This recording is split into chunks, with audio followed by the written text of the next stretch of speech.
All right, let's go ahead and get started. I just wanted to introduce myself. My name is Jason Harris. I am an evangelist here at Product Discovery. I'm super excited to welcome two great individuals. To start, we have Rotem Reiss, who is the Director of Product Security at Playtika.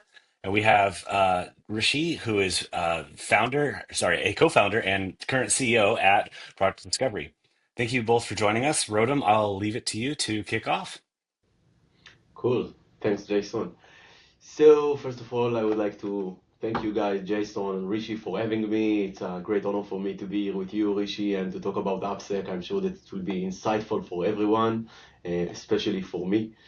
So, we are here to talk about risk-oriented application security and how you can run your own application security program, some pro tips and stuff like that. First of all, I will start with introducing myself in a few words. So, as Jason said, I'm leading the product security at Playtika for the last 5.5 years. I shifted from software development and DevOps to application security.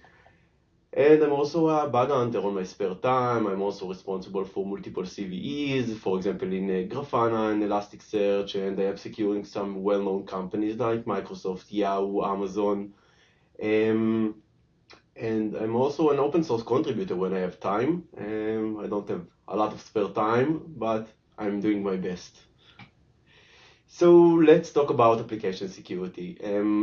Many companies do recognize the importance of having an application security program, and it could be like very small startups to very large enterprises, but eventually it's not easy to run an AppSec program, and this is like a very long and intensive process to maintain your program and keep improving it and to improve your maturity as an application security or product security at your company.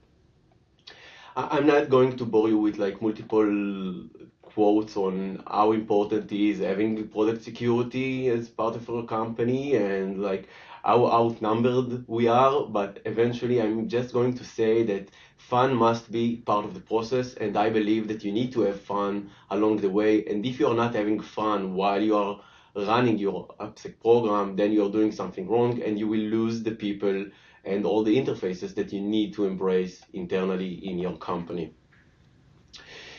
So how does an AppSec program even look like? So you can have a look here on how many stuff you have in a traditional application security program: penetration testing, external attack surface management, dynamic analysis, static analysis, SCA, WAF, all those kind of stuff. And eventually it's not becoming any easier when vendors be like, pick me, I have the best product that will make you very secure and we will eliminate all the bugs that you have. So what can you do to become more secure and to improve your maturity as a company and your product maturity? So first of all, I believe that we have enough information as stakeholders that are responsible for running the AppSec program, and to make some informed decision making. But I gathered a few questions that helped me along the way to get the answers to the questions, and helped me to pave the right way to, in my opinion, to success. At least we improve the maturity as I see that. First of all, how many applications there are in the company. It is different to secure one product versus tens of products that you might have in your company. Also, how many developers you have in the company. It is much different to sit with a few developers, if you have only two R&D teams or something like that, to sit with them together and see how they work and to just improve their work, versus working with teams on multiple places around the globe, and it could be thousands of developers versus 1, 2, 5 application security people in your company. So it is also something worth mentioning. Also, how does the CI/CD look like, assuming that you even have a good or stable CI/CD? On some cases, you might have one single CI/CD, and then it will be easier for you or easy for you to inject security tools in the CI, because you only need to change it in one place, versus places where you have multiple pipelines, and then you will need to go pipeline by pipeline and to make a lot of changes in order to implement one tool, for example, static analysis or something like that. So it's also something worth considering, and then you might choose another more asynchronous approach to do it not in the CI itself. We will talk about it a bit later. What are the crown jewels in your company? And let's mix it together with compliance requirements, maybe with the GDPR and SOC 2. So if I need to protect PII, so maybe I need to focus on specific areas. If I don't need to comply with some regulations, then I might put the focus on other places. Who do we report to? This is also important. This is different if I'm reporting to a VP R&D, for example, versus someone who is reporting to the CIO. Then it might become easier or harder for me to push projects on the IT side versus the R&D side. So it also allows you to play the game a bit easier if you know how to plan it ahead better, to work with the interfaces that are closer to you.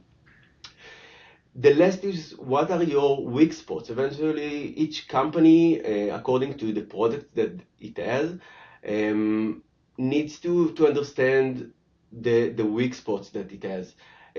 For example, it could be that on a SaaS platform, I want to protect against SSRF. This is my biggest risk versus other places where I have, I don't know, authorization issues or stuff like that. So you need to know your weak spots, and usually after doing multiple penetration tests, you will know your weak spots pretty good.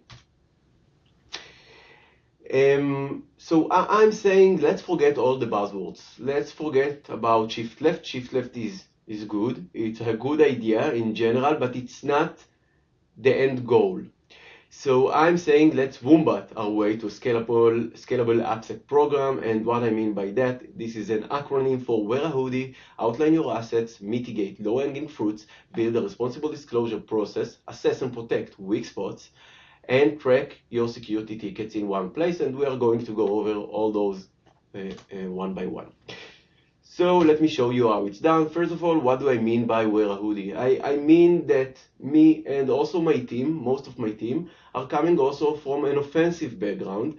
As I said at the beginning, I'm trying to do some bug hunting as part of my spare time. This is very important in my opinion, because eventually I will give you one example that you are attacking a new application on a bug bounty program, and you meet a new technology, let's say GraphQL, that you never touched before.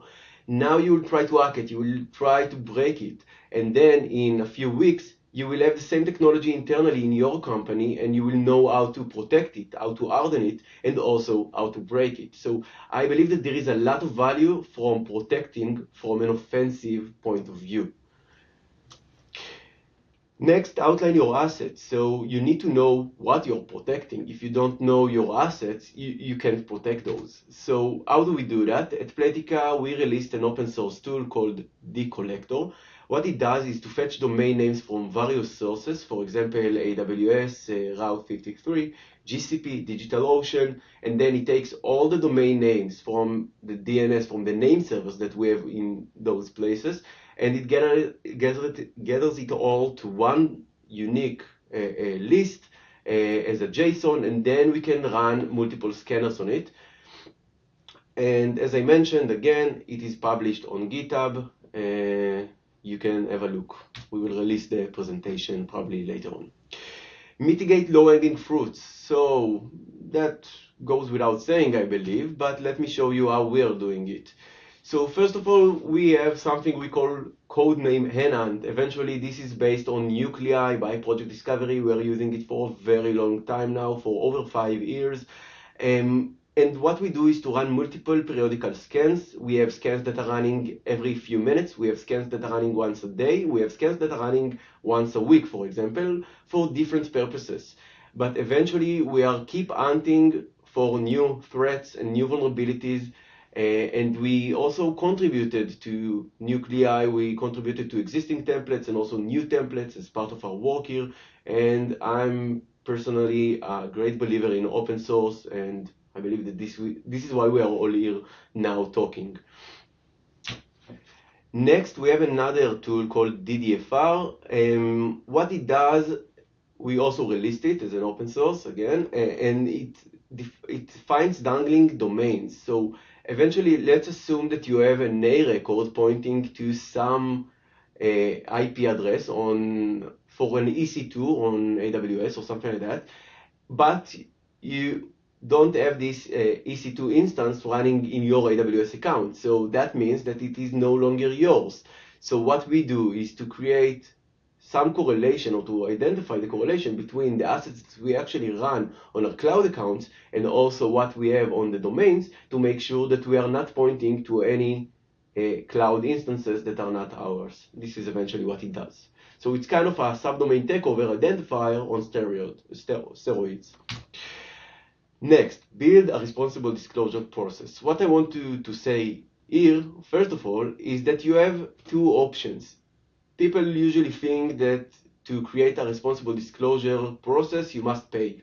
But I'm going to say that this is incorrect. You can go with two options. One is the paid alternative, and I'm going to mention the few options that you have there, or the zero budget one. And the one that knows me knows that I like zero budget stuff. So this option allows you to, first of all, use a free vulnerability disclosure program. You can use some platforms online that allows you to do that free, like HackerOne. And you can also choose the alternative of having a security TXT. This is like a very important standard in my opinion, and you can have a look, just Google it. Or also humans TXT. You can combine those two. We are combining those two. And as you can see here, this exists on our website under playtika.com. And we are saying that if you identify the vulnerability, then you can report it via public bug bounty program. But even when we didn't have a public bug bounty program, we just allowed people to report it on our security@playtika.com mailbox. So this is also another option. Regarding the paid alternatives, we can split it into two maybe parts. One is having an internal bug bounty program for your employees, and this is something that we, by the way, do at Playtika. We have a different internal system for reporting vulnerabilities by our employees on our product. And the second is to have a private or a public bug bounty program on the well-known platforms like Integrity, Bugcrowd, HackerOne, and etc.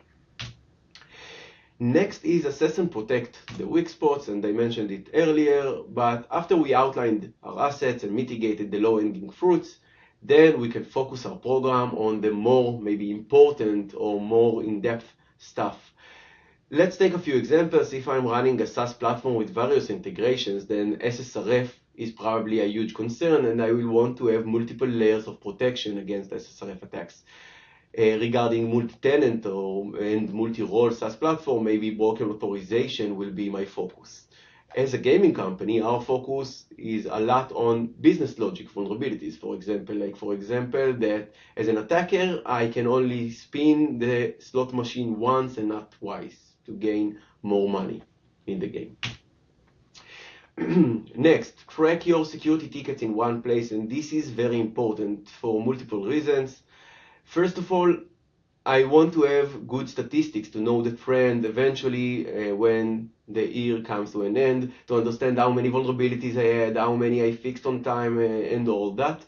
And also, I want to make sure that I'm talking with the R&D and with the engineering teams in the language that they know, and this is via tickets on, again, their language. In our case, this is like Jira tickets.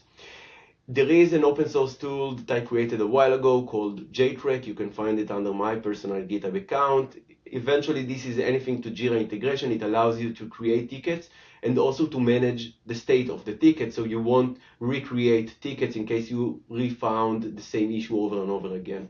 You can have a look, and this is something that we use pretty widely here. Let's see the full picture, and we are almost done around this area.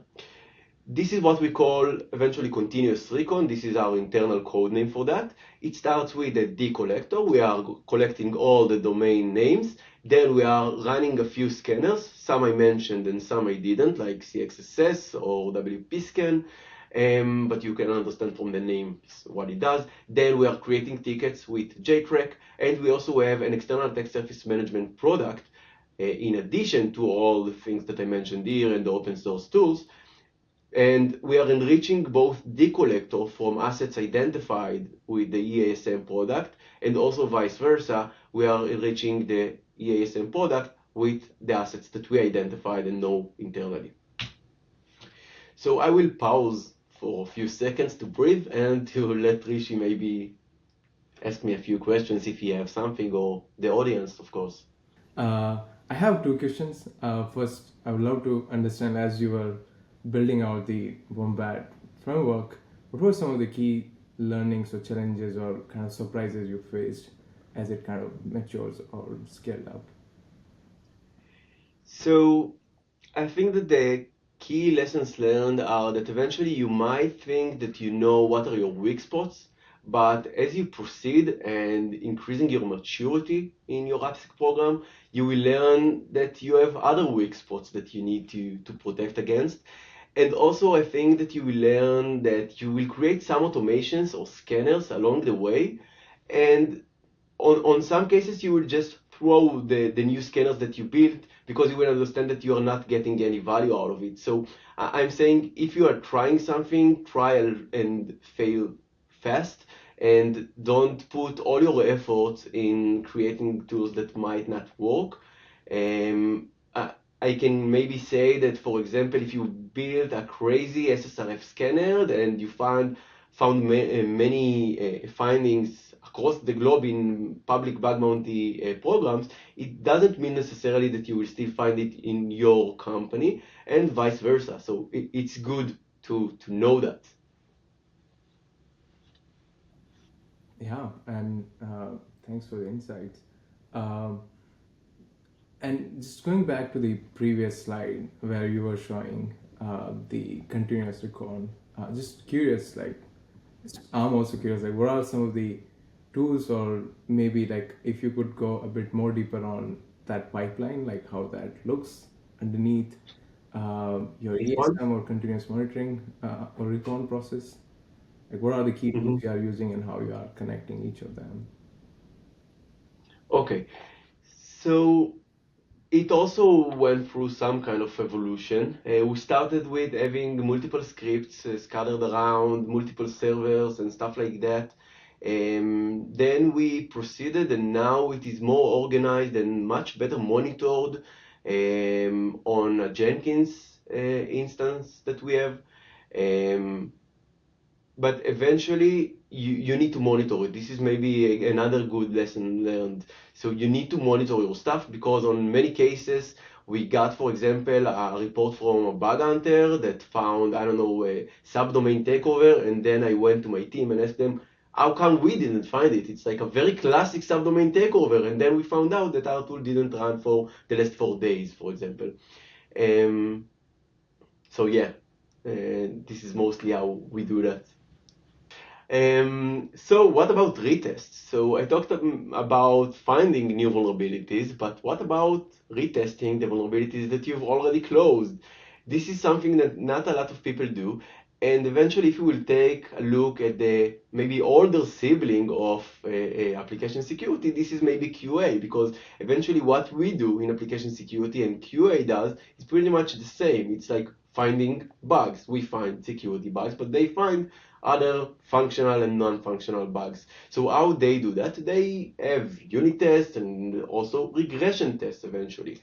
So we did the same, and I believe that the motivations to create regression tests were maybe two main motivations. One was to optimize the efforts that we need to invest, because eventually I don't want to go manually over every retest, and also I want to make sure that once the issue has been recreated or reintroduced for some reason, I want to know about it and not get it again from a bug bounty program or something like that, or from a PT that runs 1 year later. And also it helps to have a clear definition of done for the developers. They know what they need to do, and if they didn't fix it correctly, it will just reopen the issue. So that's the importance, as I see it, for regression tests. But let's understand what we're doing. The first question will probably be, do you automate everything and create regression tests? And the answer is no, we are not automating everything. What we do is we take what is easy to automate, and also that has high chances for regression. Let's take one example: unintentionally publicly exposed endpoint, or some endpoint that exposes PII. So I will take this endpoint, I will create something to identify the issue next time, and as long as the issue has been fixed correctly, it won't be reopened. How do we do that in a more technical detail? So we have a single code repository of custom nuclei templates like the one that you can see on the right side. Very simple templates on most cases, again, just to do a GET request to some endpoint and see that we are getting 404 or getting something else, whatever we expect to see. The penetration testers that we have are creating the regression tests, the nuclei templates, once they identify the issue. So we are not waiting for the issue to be closed. We are creating the template and then reporting it together with the template already in the same Jira ticket. And we also allow our security champions to contribute pull requests and create nuclei templates like that, because again, this is very easy and then they can be more involved. And eventually this is being executed once a day to make sure that we have no regressions. In case we have a regression, then again, the Jira ticket will get reopened. Questions about that? Something that you have in mind maybe? Or someone from the audience? Yeah, I have a couple of questions on just like matches of nuclei.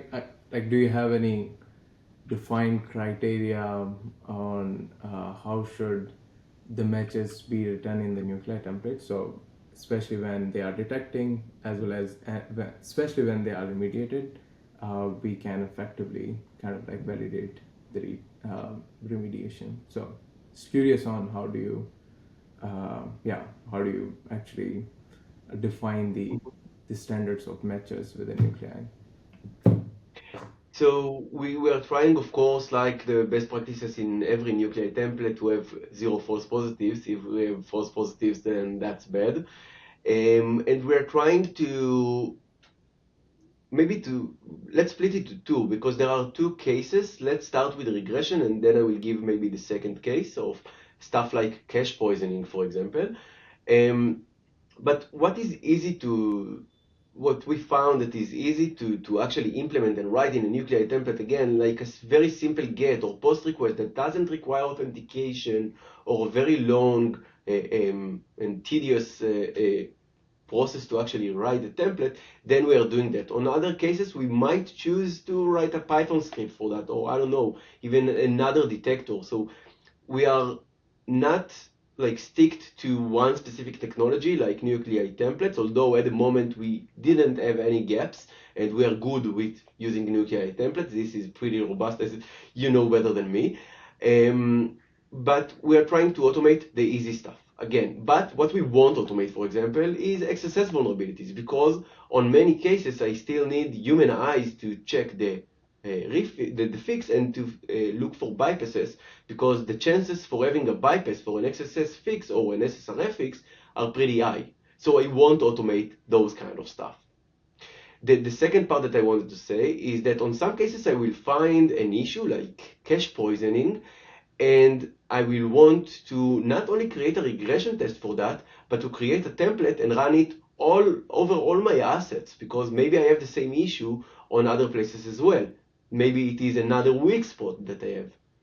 So it's also something that we add along the way to know that we can also not only stick to regression tests, but also to scale a specific test to make sure that we don't have the same issue introduced in other places as well. And I do have one more questions. Like, just through the workflow, this is directly integrated with JTrack that you recently talked about. Uh, Yeah. so when we detect a vulnerability, we create a Jira ticket using JTrack. Does it also track as if someone closes the ticket, like whether it will reopen, or does it do immediately or through the regular cycle of scanning? Yeah, so it depends on the case, but we are not opening everything, of course, via JTrack. But let's take the example of a penetration testing finding that was opened manually on Jira. Okay, then it has a specific identifier, as you can see at the upper side as the ID of the template. So we are putting the Jira ID here, and then when we run the regression test, in case that we see a regression, we are taking the ID and checking if this issue is still open. If it's open, then JTrack won't do anything. This is how it goes, or how it works out of the box. And if the issue is closed, it will create another ticket and not reopen it, to be honest. So it's not actually reopening the ticket, but creating another one. Just because of other technical aspects that we have that I won't get into, but it has other meanings to reopen versus to create another ticket on our case. I see. Got it. And It's a yeah, good question. thanks for the insight, and also good learning on the kind of like you are using Jira ID as like template ID. So yeah, Yeah. thanks for the insight. Cool. So if we don't have any other questions from the audience, let's continue and let's talk a bit about shift left. And I said at the beginning that shift left isn't the goal, but eventually we are going to talk about shifting left because this is important to do it on the right time. So as you know, traditional penetration testing isn't that effective to retest every time the same application over and over again on the same features. So we asked ourselves what we need to know in order to create more efficient and more agile penetration testing process.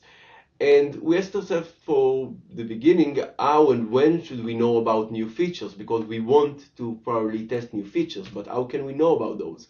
How can we identify risky changes in real time? How can we shift left and test features as early as possible while keeping the business running at the same velocity, if not even faster than before? And this is hard, but eventually we want to keep the business running. Otherwise, we are doing an awful job and someone will fire me. How can we cover a wider attack surface with the same means? Because eventually I'm not getting more budget and more personnel to my team every day. So I need to work with the same team and same means that I have and to cover a wider attack surface. And the short answer is probably automation for that. So let's go deeper and understand what we did in order to do that. So what we decided is that we are going to focus not only on vulnerabilities, but also on risks. And I'm going to touch what are risks in a few seconds, but we can assume that risks often leads to vulnerabilities. It makes sense. So if we will find risks, we will find eventually the vulnerabilities. And we will have vulnerabilities maybe with more context. For example, if you will take a finding from static analysis tool, it doesn't have the context. You don't know if the application is even running on production or not, and where the code actually runs, and if the vulnerable function is actually executed. So we want to have more context around the changes and what we are eventually pen testing. And we also want to continuously look for risky changes, not as a one-time thing or once a year. And the most important part is to fuel our penetration testers with precise and impactful challenges. I want them to work on stuff where they will actually find fruits or find vulnerabilities. I don't want them to go over the same application over and over again because it doesn't scale and doesn't worth the money eventually.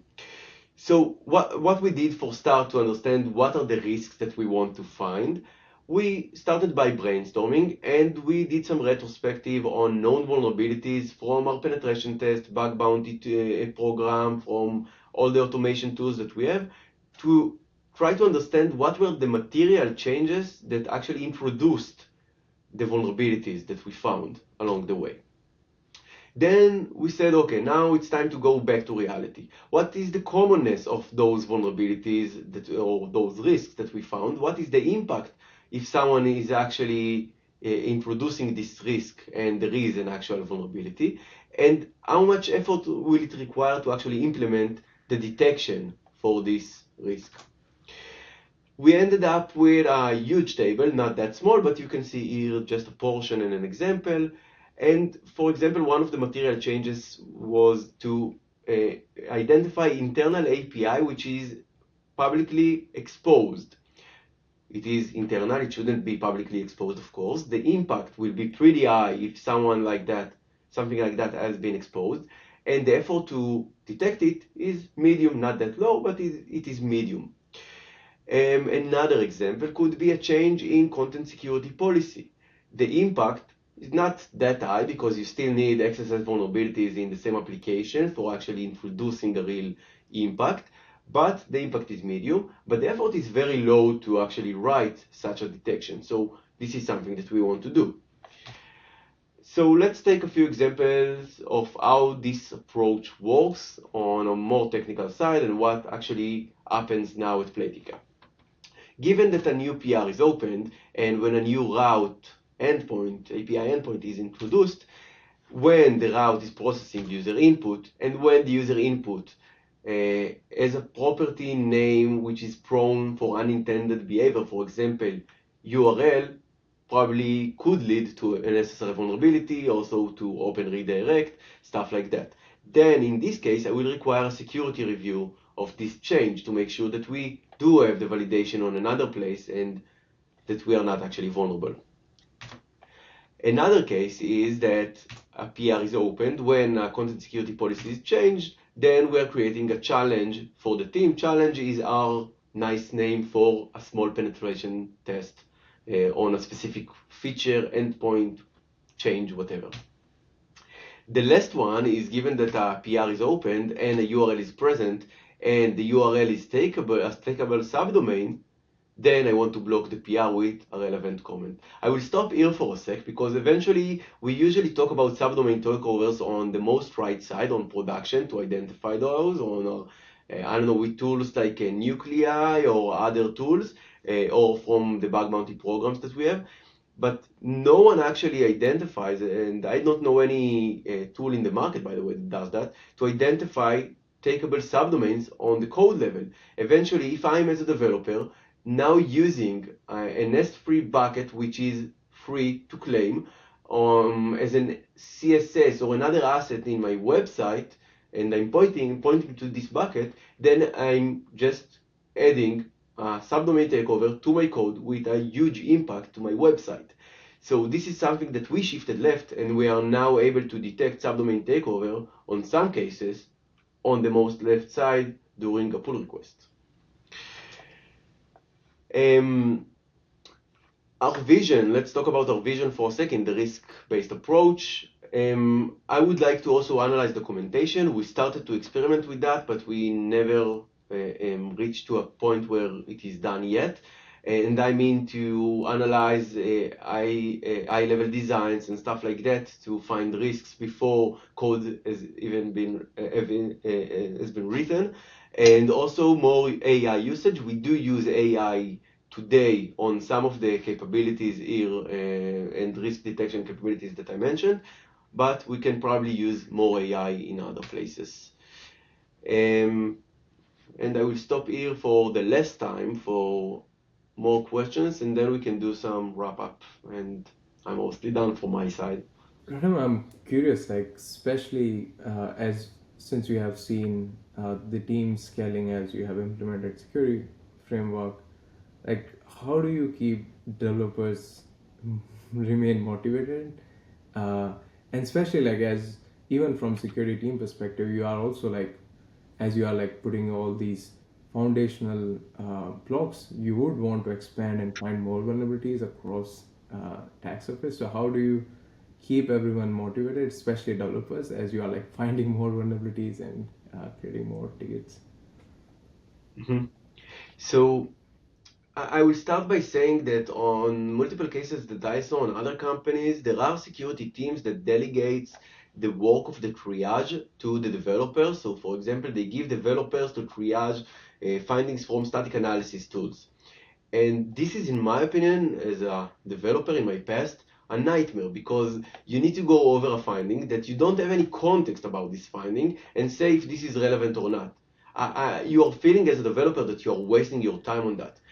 What we are doing at Playtika is to say that we are doing all the triage for all the findings that we have, including SEA findings, for example, which is the more noisy, let's say, part of the AppSec program. And we only open stuff that we believe that will actually have an impact. And it's for sure taking more efforts on my side, on my team's side, because we need to triage more stuff. But eventually, developers are more satisfied to know that they are not wasting their time to investigate stuff that has no meaning, and that they are actually fixing stuff that are vulnerable.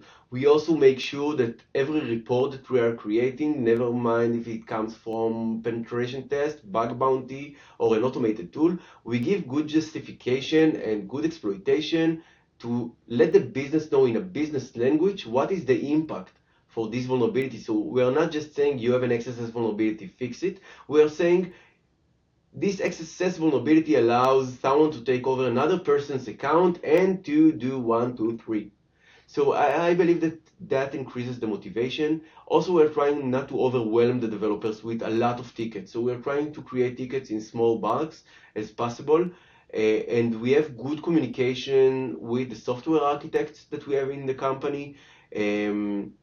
We are meeting those more often, let's say, and we are work pretty close with them. And if they have any questions or we have some questions, we are talking with them, and we are trying to be like friends of the R&D and the architects, and not to be the bad guy, because we are not the bad guy. We want to assist you guys to protect your software. This is not my software. This is your responsibility. I'm here as your QA eventually, in a way. Yeah, that's a really nice way to kind of look at it. And this is, I think, one of the common challenges developers face, where security teams are like very kind of like siloed, and they don't like collaborate that deeply, as you kind of like spoke about.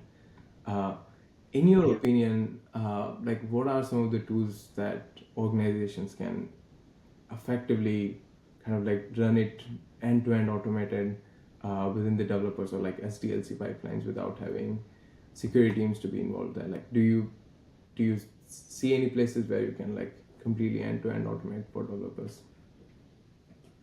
You mean to automate the identification of findings for developers, Yeah, or within the what? SDLC, like, are there any areas that, or any recommendations that you would suggest for organizations that can be integrated within developers' pipeline without requiring like kind of security teams to be involved in kind of triaging? Like, do you see any places where um, those can be done end to end automated? Like places where they don't need our involvement, and they have like the feedback that they need during the development and fix stuff, Yes. right? This is Yeah. what you mean. Yeah.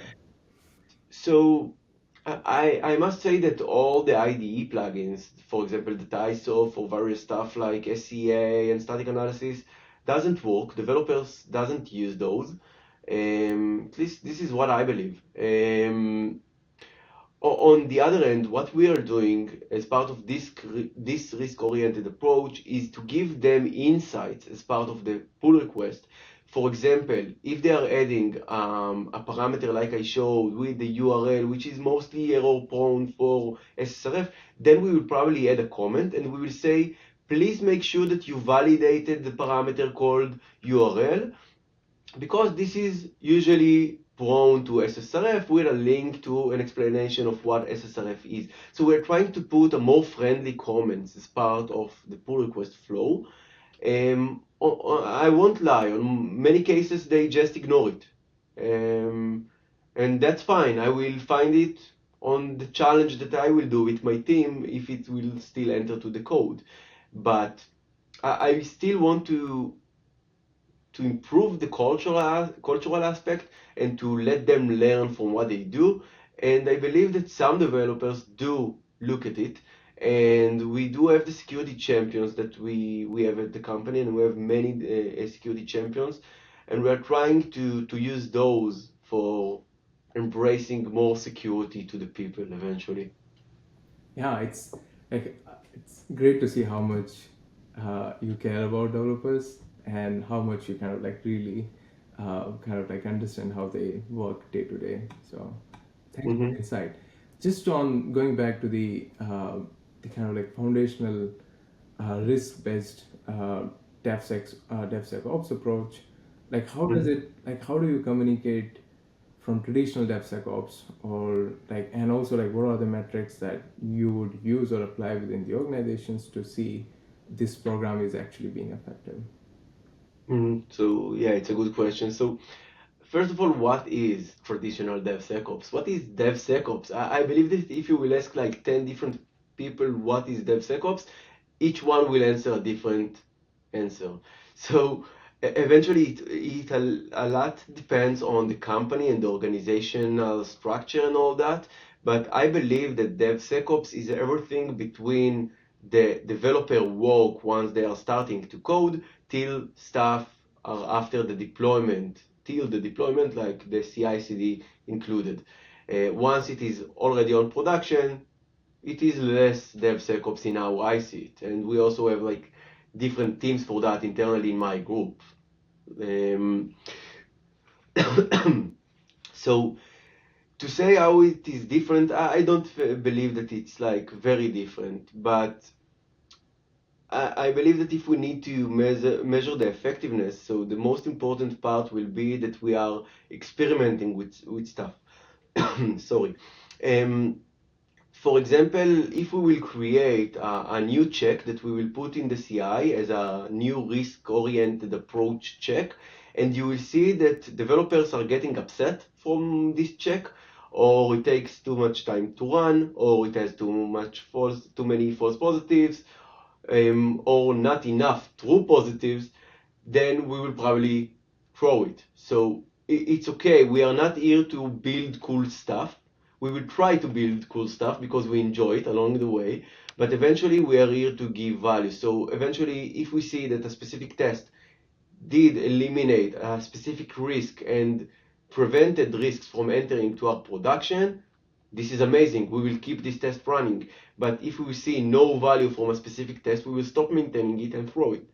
So it's not, again, it's not different, but eventually I just say you need to fail fast, and you need to be agile, like any other development team.